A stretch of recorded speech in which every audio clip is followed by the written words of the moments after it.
यूरोपीय एक वीडियो है लर्न हेल्पलेसनेस करके। ये एक बिहेवियर थियरी है जिसके ऊपर विकिपीडिया का एक आर्टिकल भी है, आप चाहे तो यहाँ पे पढ़ सकते हैं। वैसे तो ये वीडियो पावरलेसनेस के बारे में होने वाली थी, जिसके ऊपर थंबनेल भी बन चुका था और मैंने इस पे बहुत कुछ लिख भी रखा था। हालांकि किसी कारणवश मैं वो कर नहीं पाया। रीज़न ये रहा। बात यह है कि पिछले कुछ समय से मैं थोड़ा अटका का महसूस कर रहा था। अटकने से मेरा मतलब है कि मैं मेंटली एग्जॉस्टेड फील कर रहा था। ना तो मेरा किसी काम में मन लग रहा था और ना ही मैं शांति से बैठ पा रहा था। एंड कहीं ना कहीं इसी लैक ऑफ पीस की वजह से मैं समझ पाया कि एक अटका हुआ व्यक्ति सिर्फ दो ही कारण से अटक सकता है।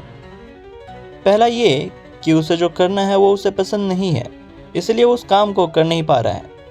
और दूसरा ये कि जो उसे करना है वो उसे एक्चुअली पसंद है, पर स्टिल वो उस काम को नहीं कर पा रहा है। ये दो अलग अलग फिनोमेना है।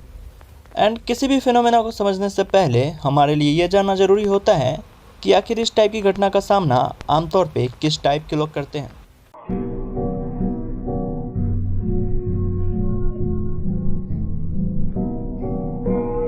ये लो, एक एक करके दोनों सवालों को सर्च किया मैंने। दोनों जगह सबसे ऊपर रेडिट की एक पोस्ट आई। पोस्ट में ज़्यादा कुछ खास तो था नहीं, पर गौर करने वाली बात यह थी कि ये पोस्ट किया कब गया है। ये वाली पोस्ट 1 साल पहले की गई थी और ये वाली 4 साल पहले। एंड अगर आप ध्यान से इन दोनों पोस्ट के टाइटल को देखें तो आप रियलाइज करेंगे कि 4 साल पहले वाली जो पोस्ट है उसमें वो बंदा कोई चीज़ इसलिए नहीं कर पा रहा है क्योंकि उसे वो सच में अच्छा नहीं लगता है। पर अभी का सीन ऐसा हो गया है कि मैं, आप और ये पर्सन, हम वो चीज़ कर ही नहीं पा रहे हैं जो हमें एक्चुअली पसंद है।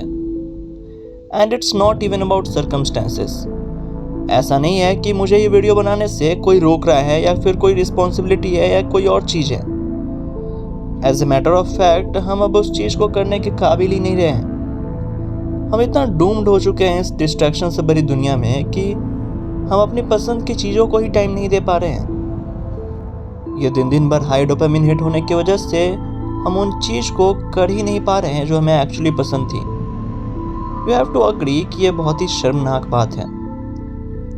अभी कुछ दिन पहले मैं सबस्टैक पे एक आर्टिकल पढ़ रहा था जहाँ किसी पर्सन ने ओवर कंजप्शन पे बहुत ही खूब फरमाया था।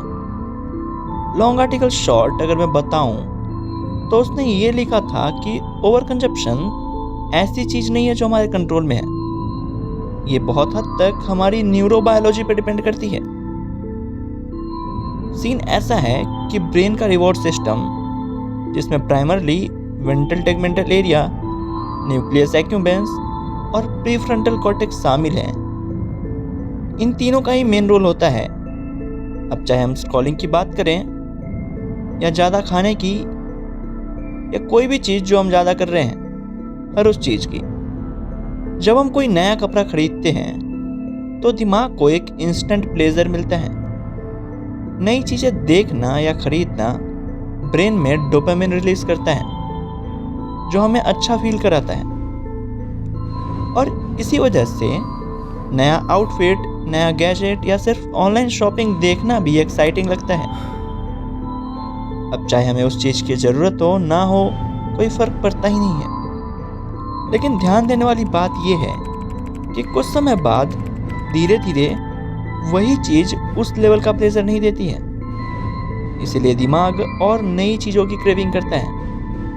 एंड इन द एंड यही ओवर शॉपिंग का साइकिल बनता है। अभी कोरिया में कुछ ऐसे एप्लीकेशन लॉन्च किए गए थे जो आपको एक फेक प्लेजर देती है। इन एप्लीकेशंस में आप हर उस चीज़ की शॉपिंग कर सकते हैं जो मार्केट में अवेलेबल है।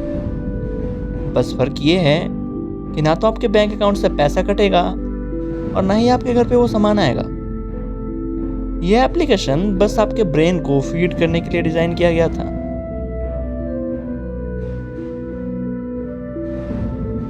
देखिए, इन तरह की शॉपिंग में सिर्फ आदत ही नहीं बल्कि इमोशंस भी बहुत बड़ा रोल प्ले करते हैं। ब्रेन के कुछ पार्ट्स जैसे एमिगडाला और इंसुला स्ट्रेस, बोर्डम या फिर इमोशनल सिचुएशंस में क्रेविंग को और स्ट्रांग बढ़ा देते हैं। इसलिए कई बार आपने नोटिस किया होगा कि जब आप सैड होते हो तो आपको भूख ज़्यादा लगती है। और इसी वजह से हम अपना मूड बेटर करने या फिर इमोशनल कंफर्ट के लिए शॉपिंग करते हैं, जिसकी वजह से खुद को रोकना मुश्किल लगता है। आर्टिकल में आगे अंडर कंजप्शन के बेनिफिट्स और ओवर कंजप्शन की बीमारी को कैसे भगाएं वो सब भी दिया गया है। अगर आपको पढ़ना है तो लिंक डिस्क्रिप्शन में है। वैसे ये अटकने वाली फीलिंग अच्छी है। ये इस बात को दर्शाती है कि आप ट्रैप नहीं हैं, आप कभी भी एस्केप कर सकते हैं। पर अगर आप एक बार ट्रैप हो गए तो चाहे जितना भी कोशिश कर लें वापस नहीं निकल पाएंगे,